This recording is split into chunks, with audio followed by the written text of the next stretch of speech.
ധർമ്മസ്ഥലത്തിൽ ഒരു രാത്രി അപ്രത്യക്ഷരായി പോയ നിരവധി പെൺകുട്ടികൾക്ക് ശരിക്കും എന്താണ് സംഭവിച്ചത് എന്ന ദുരൂഹതയിലേക്കാണ് പോലീസ് സംഘം നടക്കുന്നത്.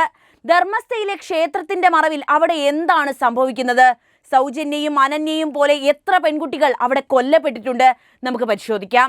പെൺകുട്ടികളുടെ മൃതദേഹങ്ങൾ കുഴിച്ചിട്ടു എന്ന് വെളിപ്പെടുത്തിയ കർണാടകയിലെ ധർമ്മസ്ഥല ക്ഷേത്രത്തിലെ മുൻ ശുചീകരണ തൊഴിലാളി ചൂണ്ടിക്കാട്ടിയ സ്ഥലത്ത് നിന്ന് അസ്ഥിയുടെ ഭാഗങ്ങൾ ഇന്നലെ കണ്ടെത്തിയിട്ടുണ്ട്. നേത്രാവതി നദിയോട് ചേർന്നുള്ള 6ാമത്തെ പോയിന്റിൽ നിന്നാണ് അസ്ഥിയുടെ ഭാഗങ്ങൾ കണ്ടെത്തിയത്. അസ്ഥികൾ പുരുഷന്റേതാണെന്ന് സംശയിക്കുന്നതായി പോലീസ് പറഞ്ഞു. ശുചീകരണ തൊഴിലാളി കഴിഞ്ഞ ദിവസങ്ങളിൽ ചൂണ്ടിക്കാണിച്ച 5 സ്ഥലങ്ങളിൽ കുഴിച്ചുവെങ്കിലും ഒന്നും കിട്ടിയിട്ടുണ്ടായിരുന്നില്ല. 100ഓളം മൃതദേഹങ്ങൾ കുഴിച്ചിടാൻ നിർബന്ധിതനായി എന്ന് വെളിപ്പെടുത്തിയാണ് ശുചീകരണ തൊഴിലാളി കോടതിയെ സമീപിച്ചിരുന്നത്. തുടർന്നാണ് പോലീസ് അന്വേഷണം ആരംഭിക്കുന്നത് പോലും.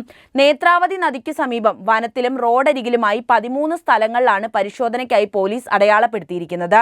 തൊഴിലാളിയുടെ ഈ വെളിപ്പെടുത്തൽ വലിയ വിവാദ വിഷയമായിരുന്നു. 1998നും 2014നും ഇടയിൽ ബലാത്സംഗം ചെയ്യപ്പെട്ട് കൊല ചെയ്യപ്പെട്ട 100 കണക്കിന് സ്ത്രീകളുടെ മൃതദേഹങ്ങൾ കത്തിച്ച് കുഴിച്ചു മൂടിയെന്നായിരുന്നു പോലീസിന് മുന്നിൽ ഇയാൾ വെളിപ്പെടുത്തിയത്. അവയിൽ സ്കൂൾ വിദ്യാർത്ഥിനികളുടെ മൃതദേഹങ്ങളും ഉണ്ടായിരുന്നുവെന്ന് അയാൾ തുറന്നു പറഞ്ഞു. താൻ സംസ്കരിച്ചെന്ന് അവകാശപ്പെടുന്ന ചിത്രങ്ങൾ സഹിതമാണ് ദക്ഷിണ കന്നഡ പോലീസിന് ഇയാൾ മൊഴി നൽകിയത്. ക്ഷേത്രത്തിലെ ജീവനക്കാരും സൂപ്പർവൈസർമാരും നടത്തിയതാണ് കൊലപാതകങ്ങളെന്നും അവർ തന്നെ ഇല്ലാതാക്കാൻ ശ്രമിക്കുന്നുവെന്നും ഇയാൾ പറയുന്നുണ്ട്. പോലീസ് സംരക്ഷണം നൽകിയാൽ പേരുകളടക്കം കൂടുതൽ വിവരങ്ങൾ വെളിപ്പെടുത്താൻ തയ്യാറാണെന്നും അയാൾ അറിയിച്ചിട്ടും കാര്യമായ അന്വേഷണമൊന്നും ആദ്യഘട്ടത്തിൽ നടന്നില്ല.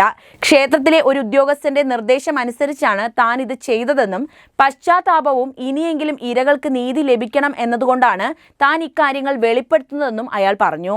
മൊഴിയിൽ പറയുന്നത് 1995 മുതൽ ക്ഷേത്രത്തിൽ ശുചീകരണ ജോലിക്ക് എത്തിയതാണ് ദളിത് സമുദായകമായ താൻ. ജോലി തുടങ്ങിയ ഘട്ടത്തിൽ നേത്രാവതി നദിയുടെ കരയിൽ പലതവണ മൃതദേഹങ്ങൾ കണ്ടു. മുങ്ങി മരണങ്ങളോ ആത്മഹത്യകളോ ആണെന്നാണ് ആദ്യം ധരിച്ചത്. എന്നാൽ സ്ത്രീകളുടെ മൃതദേഹങ്ങളായിരുന്നു കണ്ടെത്തിയവയിൽ ഭൂരിപക്ഷവും. അവയിൽ മിക്കവയിലും വസ്ത്രങ്ങൾ ഉണ്ടായിരുന്നില്ല. കൊലപ്പെടുത്തിയതിന്റെയും ബലാത്സംഗം ചെയ്യപ്പെട്ടതിന്റെയും ലക്ഷണങ്ങൾ അവയിലുണ്ടായിരുന്നു. 1998ലാണ് തന്റെ സൂപ്പർവൈസർ മൃതദേഹങ്ങൾ രഹസ്യമായി കുഴിച്ചിടണമെന്ന് ആവശ്യപ്പെട്ടത്. ചെയ്യാൻ കഴിയില്ലെന്നും പോലീസിൽ അറിയിക്കുമെന്നും മറുപടി പറഞ്ഞപ്പോൾ തന്നെ ക്രൂരമായി മർദ്ദിച്ചു. തന്നെയും കുടുംബത്തെയും ഇല്ലാതാക്കുമെന്ന് ഭീഷണിപ്പെടുത്തി. ഒരു സ്കൂൾ കുട്ടിയുടെ മൃതദേഹം യൂണിഫോം ധരിച്ച നിലയിൽ കണ്ടെത്തിയത് സ്കൂൾ ബാഗിനൊപ്പം കുഴിച്ചു മൂടാൻ തന്നോട് ആവശ്യപ്പെട്ടു. ഒരു യുവതിയുടെ മൃതദേഹത്തിന്റെ മുഖം ആസിഡ് ഒഴിച്ച നിലയിലായിരുന്നു. ഒട്ടേറെ ശവശരീരങ്ങൾ തന്നെ കൊണ്ട് ക്ഷേത്രത്തിലെ ഉദ്യോഗസ്ഥർ കുഴിച്ചു മൂടിച്ചിട്ടുണ്ട്. ചിലത് കത്തിച്ചു കളഞ്ഞു. ക്ഷേത്രത്തിന്റെ 3 കിലോമീറ്റർ ചുറ്റളവിൽ 100 കണക്കിന് മൃതദേഹങ്ങൾ താൻ രഹസ്യമായി കുഴിച്ചു മൂടിയിട്ടുണ്ട് എന്നാണ് വെളിപ്പെടുത്തൽ. കോടതിയിൽ ഇയാൾ രഹസ്യമൊഴിയും നൽകിയിട്ടുണ്ട്. മഞ്ജുനാഥ ക്ഷേത്രത്തിലെ ജോലി ഉപേക്ഷിച്ച് 2014 രക്ഷപ്പെട്ട ഈ തൊഴിലാളി 10 വർഷത്തോളം ഒളിവിലായിരുന്നു. ജോലി ഉപേക്ഷിക്കാനും കാരണമുണ്ട്. ക്ഷേത്രം അധികാരികളിൽ നിന്ന് തന്റെ കുടുംബത്തിലെ ഒരു പെൺകുട്ടിക്ക് ആക്രമണം നേരിട്ടതോടെയാണ് താൻ സ്ഥലം വിട്ടതെന്ന് ഇയാൾ വെളിപ്പെടുത്തുന്നു. കൊല ചെയ്യപ്പെട്ടവർക്ക് ശരിയായ സംസ്കാരമെങ്കിലും ലഭിച്ചിട്ടില്ലെങ്കിൽ അവരുടെ ആത്മാക്കൾക്ക് സമാധാനം കിട്ടില്ല എന്നതുകൊണ്ടാണ് താൻ ഇപ്പോൾ വെളിപ്പെടുത്തലിന് തയ്യാറായതെന്നും അയാൾ പറഞ്ഞു. ഹിന്ദു ജൈന ആരാധനാ കേന്ദ്രമാണ് മഞ്ജുനാഥ ക്ഷേത്രം. പ്രദേശത്തെ വലിയ ജൈന കുടുംബമായ ഹെങ്കഡെ കുടുംബമാണ് ക്ഷേത്രത്തിന്റെ നടത്തിപ്പുകാർ. രാജ്യസഭാ MP വീരേന്ദ്ര ഹെങ്കഡെയാണ് ക്ഷേത്രത്തിന്റെ നിലവിലെ അഡ്മിനിസ്ട്രേറ്റർ. 1968 മുതൽ ധർമ്മകാരി എന്ന ഈ സ്ഥാനത്ത് ഇയാൾ തുടരുകയാണ്. അടൽ ബിഹാരി വാജ്പേയി സർക്കാരിന്റെ കാലത്ത് പത്മഭൂഷൺ അടക്കം ലഭിച്ചിട്ടുള്ള വ്യക്തി കൂടിയാണ് ഇദ്ദേഹം. BJPയിലും കോൺഗ്രസിലും സ്വാധീനമുള്ളയാളാണ് ഹെഗ്ഗഡെ എന്നും റിപ്പോർട്ടുകൾ ചൂണ്ടിക്കാണിക്കുന്നു. ധർമ്മസ്ഥലയിൽ കാണാതായ പെൺകുട്ടികളുടെ ബന്ധുക്കൾ ഇതോടെ അന്വേഷണ ആവശ്യവുമായി രംഗത്തെത്തിയിട്ടുണ്ട്. മുൻപ് തന്നെ വിവാദമായ സൗജന്യ ബലാത്സംഗ കേസ്, അനന്യ ഭട്ട് കേസ് തുടങ്ങിയവ പുതിയ വെളിപ്പെടുത്തലിന്റെ പശ്ചാത്തലത്തിൽ വീണ്ടും അന്വേഷിക്കണമെന്നതാണ് ഉയർന്നുവരുന്ന ആവശ്യം. അനന്യ ഭട്ടിന്റെ അമ്മ ഇക്കാര്യത്തിൽ വീണ്ടും അന്വേഷണം ആവശ്യപ്പെട്ട് ജൂലൈ 15ന് പരാതി നൽകിയിട്ടുണ്ട്. ധർമ്മസ്ഥലയിൽ വലിയ വീഴ്ച സംഭവിച്ചതായി കർണാടക വനിതാ കമ്മീഷൻ വിലയിരുത്തി. പ്രത്യേക അന്വേഷണ സംഘം രൂപീകരിക്കണമെന്ന ആവശ്യവുമായി ഒരു സംഘം അഭിഭാഷകർ ജൂലൈ 16ന് മുഖ്യമന്ത്രി സിദ്ധരാമയെ സന്ദർശിച്ചിട്ടുണ്ട്. വെളിപ്പെടുത്തൽ വിവാദമാകുകയും സമ്മർദ്ദം ഉയരുകയും ചെയ്ത പശ്ചാത്തലത്തിൽ പ്രത്യേക അന്വേഷണ സംഘത്തെ നിയോഗിക്കാൻ ജൂലൈ 19ന് സർക്കാർ തീരുമാനിക്കുകയും വെളിപ്പെടുത്തൽ നടത്തിയ തൊഴിലാളികളുടെ മൊഴിയെടുക്കുകയും ചെയ്തു. Internal security division director general of police Pranav മെഹത്തിയാണ് SITയുടെ തലവൻ. DIG MN അനുച്ഛേദ് സിറ്റി ആഡ് റിസർവ് ആസ്ഥാനത്തെ deputy police commissioner Soumyalatha, police superintendent Jitendrakumar Dayama എന്നിവരാണ് സംഘത്തിലെ മറ്റംഗങ്ങൾ. എന്നാൽ അന്വേഷണം ആരംഭിക്കുന്നതിന് മുൻപ് CCP സൗമ്യതല അന്വേഷണ സംഘത്തിൽ നിന്ന് പിന്മാറിയത് വിവാദമായിരുന്നു. കർണാടകയിലെ ദക്ഷിണ കന്നഡ ജില്ലയിൽ സ്ഥിതി ചെയ്യുന്ന ധർമ്മസ്ഥല ഒരു പ്രശസ്ത തീർത്ഥാടന കേന്ദ്രമാണെന്ന് പറഞ്ഞല്ലോ. ജൈന ഹെഗ്ഗഡെ കുടുംബം ഭരിക്കുന്ന ഈ ക്ഷേത്ര നഗരം ആത്മീയ പൈതൃകത്തിന് പേരുകേട്ടതാണ്. എന്നാൽ 1979 മുതൽ 2014 വരെയുള്ള കാലഘട്ടത്തിൽ നടന്നതായി ആരോപിക്കപ്പെടുന്ന നിരവധി കൊലപാതകങ്ങളും തിരോധാനങ്ങളും ഈ പുണ്യനഗരത്തെ വിവാദങ്ങളുടെ കേന്ദ്രമാക്കി മാറ്റിയിരിക്കുകയാണ്.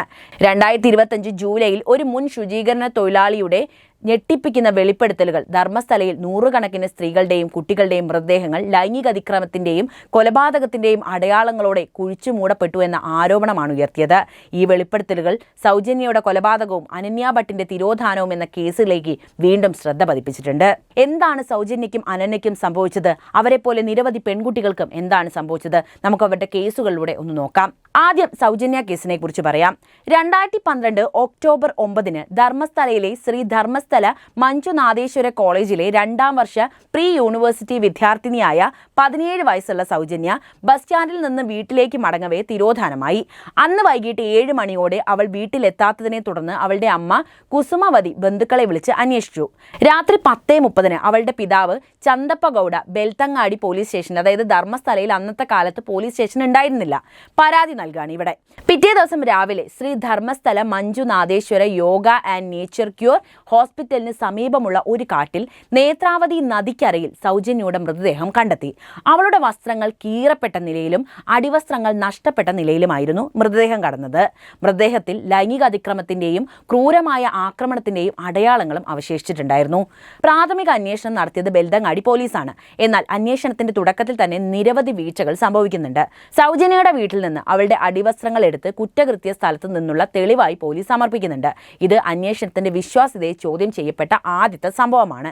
കുറ്റകൃത്യം നടന്ന് ഒരു ദിവസത്തിന് ശേഷം ശ്രീ ധർമ്മസ്ഥല മഞ്ജുനാഥേശ്വര ട്രസ്റ്റിന് കീഴിൽ പ്രവർത്തിക്കുന്നവർ സന്തോഷ് റാവു എന്ന ഒരാളെ പിടികൂടി. അവനെ പൊതുജനം മർദ്ദിച്ച ശേഷം പോലീസിന് കൈമാറുകയായിരുന്നു. എന്നാൽ 2023 ജൂൺ 16 ബാംഗ്ലൂരു സെഷൻസ് കോടതി തെളിവുകളുടെ അഭാവത്തിൽ സന്തോഷിനെ കുറ്റവിമുക്തനാക്കി. കോടതി അന്വേഷണത്തിന്റെ ഗോൾഡൻ അവറിൽ വീഴ്ചകൾ ഉണ്ടായതായും ഓട്ടോപ്സി നടത്തിയ ഡോക്ടർ കേസിനെ പൂർണ്ണമായും നശിപ്പിച്ചു എന്നാണ് നിരീക്ഷിച്ചിരുന്നത്. കേസ് പിന്നീട് കർണാടക CIDക്കും CBIക്കും കൈമാറ്റം ചെയ്തുവെങ്കിലും യഥാർത്ഥ കുറ്റവാളികളെ കണ്ടെത്താൻ കഴിഞ്ഞില്ല.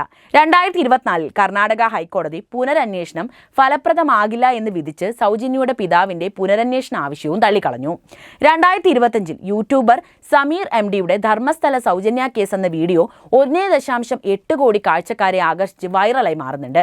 ഈ വീഡിയോ അന്വേഷണത്തിലെ വീഴ്ചകളും ഹെഗ്ഗഡെ കുടുംബത്തിന്റെ സ്വാധീനവും ചൂണ്ടിക്കാണിക്കുന്നതായിരുന്നു. എന്നാൽ ഈ വീഡിയോ മതവികാരം വ്രണപ്പെടുത്തുന്നുവെന്ന് ആരോപിച്ച് സമീറിനെതിരെ FIR ഫയൽ ചെയ്തു. എങ്കിലും കർണാടക ഹൈക്കോടതി ഇതിന് താൽക്കാലിക സ്റ്റേ നൽകിയിട്ടുണ്ട്.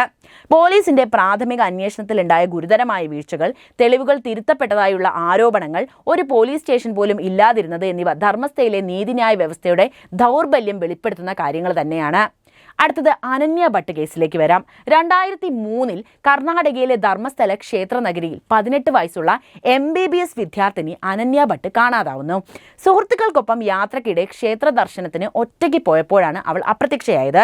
അനന്യയുടെ അമ്മ സുജാത ഭട്ട്, മുൻ CBI ഉദ്യോഗസ്ഥ, 2025 പുതിയ പരാതി നൽകുന്നുണ്ട്. മകളുടെ അസ്ഥികൂടം കണ്ടെത്താൻ അന്വേഷണം ആവശ്യപ്പെട്ടുകൊണ്ടായിരുന്നു പരാതി.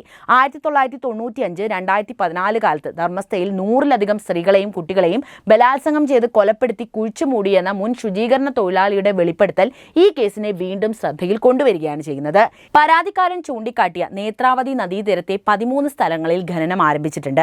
ആദ്യ 3 സ്ഥലങ്ങളിൽ മനുഷ്യാവശിഷ്ടങ്ങൾ കണ്ടെത്തിയിരുന്നില്ല. എന്നാൽ 2025 ജൂലൈ 30 6ാമത്തെ സ്ഥലത്ത് ഭാഗികമായിട്ടുള്ള ഒരു അസ്ഥികൂടം കണ്ടെത്തി. പക്ഷേ തലയോട്ടി അവിടെ ഉണ്ടായിരുന്നില്ല.